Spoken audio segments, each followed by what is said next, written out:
it's Rachel from 7 and All. In today's video, I'm going to be sharing my daily homeschool schedule and routine with a first grade student and a pre-K student and a baby.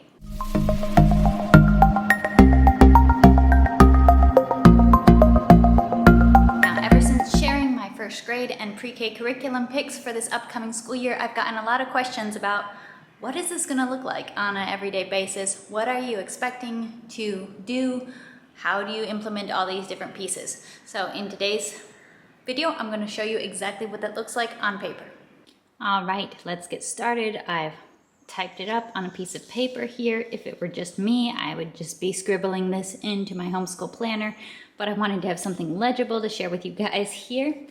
So this is our routine, and if you've seen my previous routine videos, you're going to notice some similarities because I'm never one to do a dramatic new change in school routine. We largely stay the same in how our school day works. We just adapt and adjust as grade levels change and as what we're doing gradually changes. So this is my school routine incorporating first grade and pre-K curriculum. I will link to my curriculum choice videos down below just in case you haven't seen those, just so that you can know what some of this is referencing.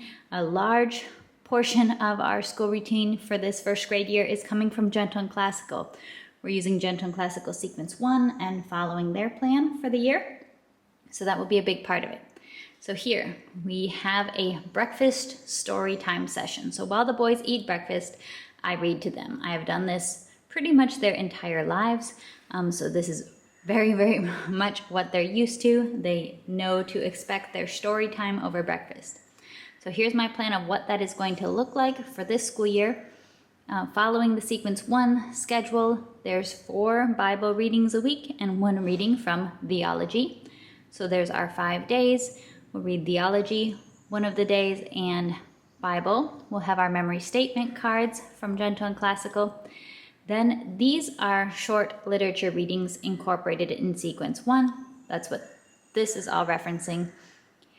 The fables, 50 famous stories, Tree and the Trail are all very short. They're just like 1 page. The 50 famous stories are maybe slightly over 1 page, but the fables and Tree and the Trail are just 1 short page each. The folktale is a little bit of a longer story, but it's not scheduled for every week.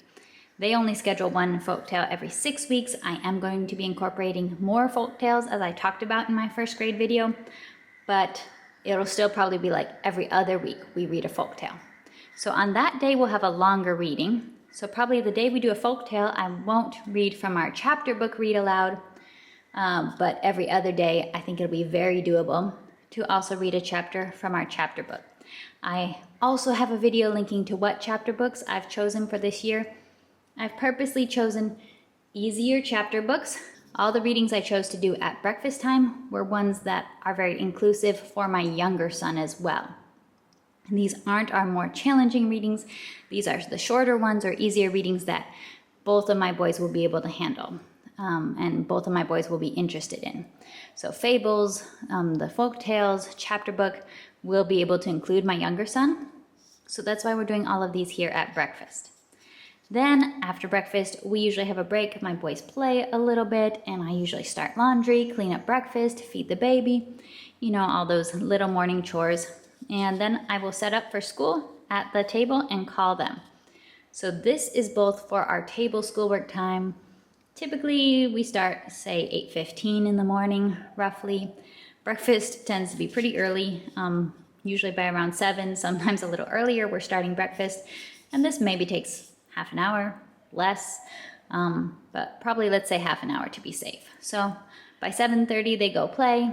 Around 8:15, I'll call them to start school. And so I have 2 lists here, and in my mind, I actually first envisioned having, okay, work with my pre-K boy and then work with my first grader. They have not really been going with that plan. They figured out that they get more playtime together if they both do their schoolwork at the same time. So I can work with that. I can work with and adapt to that preference. So they're both coming to the table at the same time, and I'm working with both of them at the table. And I just kind of alternate. I know which subjects each one can do a little bit more independently and which ones I need to be fully focus on one of them for. So I just kind of go by feel with that. But as far as our table schoolwork, what's happening during this session, for my first grader, he's doing his Math with Confidence lesson, Beast Academy, Explode the Code, handwriting, spelling.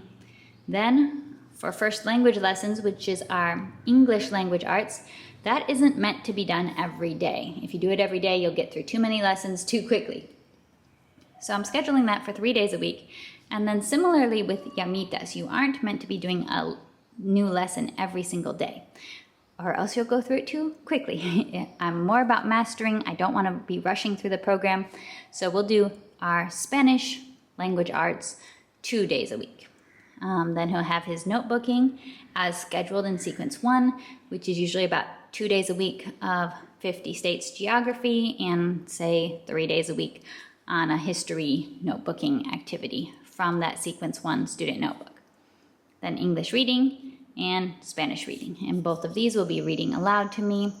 I put in flashcards 3 because Llamitas has also vocabulary flashcards that I want to work with him on those. So on the days we're not doing Llamitas, I'll beef up our Spanish a little bit by also doing the flashcards on those extra days. Now for my pre-K student, that's a Math with Confidence lesson, a flashcard activity. You know I love my flashcards. At this point, we're just focusing on really getting comfortable with our alphabet and our numbers. And you've probably seen me with some of our number matching activities or games that we're doing, playing Go Fish, playing Memory with different cards. So something. I just cycle through different activities based on what we're working on. He can do the Gentle and Classical or the Llamitas morning binder. So we have one in English, one in Spanish. Developing the early learner workbooks, alphabet adventures, doing 1 to 2 worksheets from that. And then I'm also trying to make sure I incorporate every single day, reading him a short, easy picture book in Spanish. And I'm working on getting him to learn some very basic Spanish songs himself. He likes to listen to them, but we're working on getting him to sing them.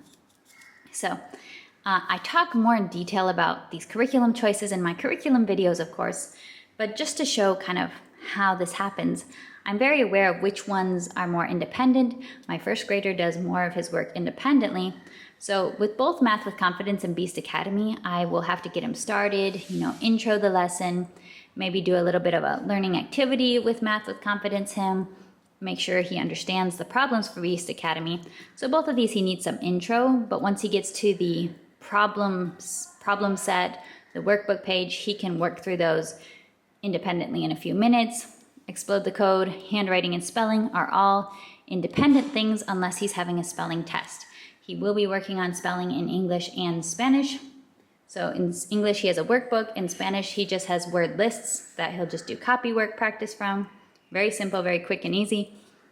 These are all quickly, he works pretty quickly through these independent work things, and I check as I go.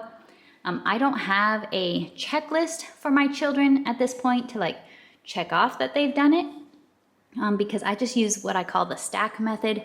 I get out all their school books before table schoolwork, I put them on the table, and then as he works through them, I check them and put them away. And if he got something wrong and Explode the Code, or if his cursive handwriting wasn't neatly followed or something, I'll address that and explain it as we go. These other things down here, they need me a little bit more. So first language lessons and Llamitas both require teacher interaction. He's probably going to need some interaction with the notebooking, especially for the 50 states one. The history part will probably be a little more independent. And for reading, he still needs to be reading aloud to me and working through those words and readings with me. So I know that all of these he's going to need me for. So what I do is I try to do my pre-K students' work while he's getting these more independent subjects done, and then send my pre-Ker off to play, while then I can work on these subjects that require more from me, if that makes sense. So this happens simultaneously. And I would say that this probably takes about 2 hours to do our table work. The pre-Ker is not there anywhere close. He's probably there less than an hour. And I would also say that during those 2 hours, that is not 2 hours of solid working. These are small children. This is homeschool. I have a baby. They are going off to get snacks. They are saying, hey, can I run around the house 2 times and then come back? And I'm saying, sure. Well, I work with your brother, then you come back. So that is a real life interrupted, flowing roughly 2 hours. This work does not take long at all. It probably takes less than half the time. So he's maybe around the table. I won't say at the table, but roughly around the table, less than an hour. And he is there probably the full 2 hours, because whenever he's done, we're done. But it's not solid. It's definitely interrupted style of working. And so we finish up around 10:15. Sometimes earlier if there weren't quite as many interruptions that day. Then I labeled this lunch. That's not exactly accurate. I just didn't know what to label it. A lot of times this is right before lunch, or maybe sometimes I'll incorporate eating lunch into this. But this is our second read aloud session of the day, or, sit down and listen to Mama read. But I schedule all of this at this time and not at breakfast for a few reasons.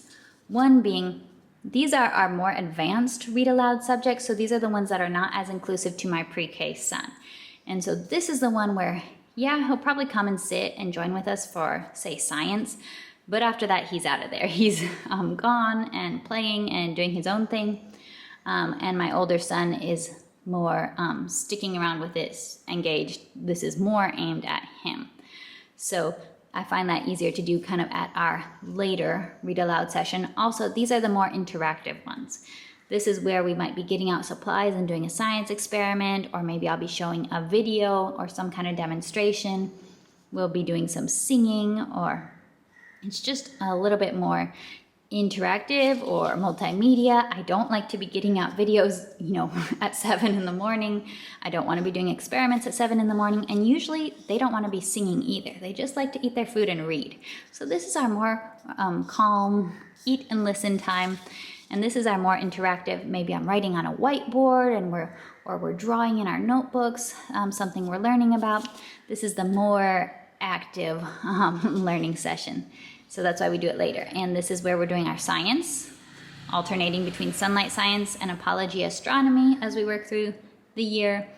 Then our morning menu, which is coming from Morning Virtues, part of the Gentle and Classical program.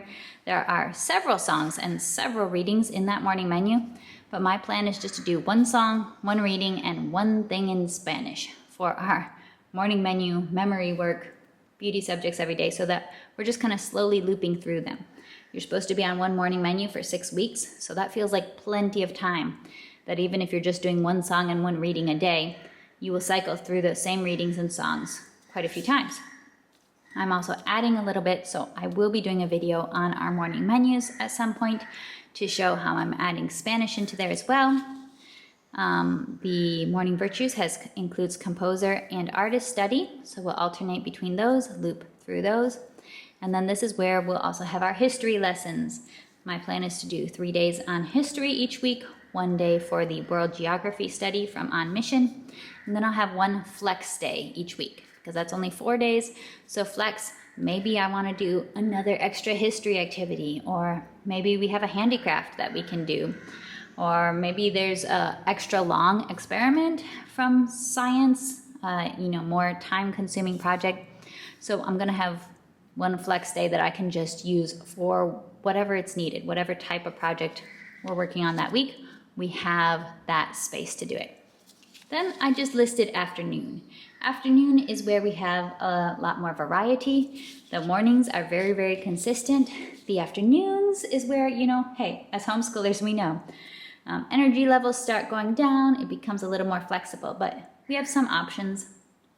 A few days a week, my son often does some grandma schoolwork while I'm teaching or working. He'll sit down with his grandma. They'll read Life of Fred together. They'll work on some multiplication, or they'll read some books together. Afternoon is also when Mandarin studies happen. And I also keep in mind on some of these long days, afternoon is when I'll start incorporating some of our educational videos. I love Mr. Rogers. I grew up with him. I'm so excited and happy that my sons get to grow up with him. Watching Mr. Rogers, a couple times a week. Number blocks is another great option. For Spanish, we like super simple Spanish songs, or Aventuras con los Crat is a huge hit, and they get to learn about animals while listening to a cartoon in Spanish. Also Play-Doh. This is a time when I might have time to sit down and play a board game with my son who loves them. This is definitely our flex time, but it's still valuable time of the day. Now, of course, deciding what's happening depends on how the day is going. If my boys in the afternoon are in the zone and they're playing Dinosaur Kingdoms with their toys, I'm not going to interrupt and set up an activity if they're in that zone. But if they are not in the zone, if they are, all over me asking for activities, asking, saying they're bored, or trying to bother each other if one of them is in the zone and the other one is not in the zone and is just pestering the other one, that's when I know I have a few things in my toolbox that I can incorporate for afternoon activities, for quality time, when they need that and when they're not doing so well with the just free time and open space time. And then by around 4 o'clock-ish most days, I am making dinner. And in the evenings, we usually go out to play so that we can escape from the heat of the day.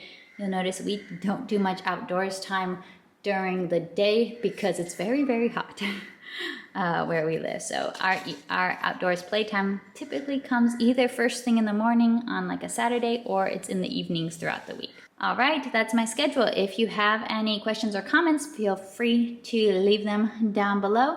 And thank you for watching this video, and subscribe if you want to see more nerdy homeschool videos. Bye.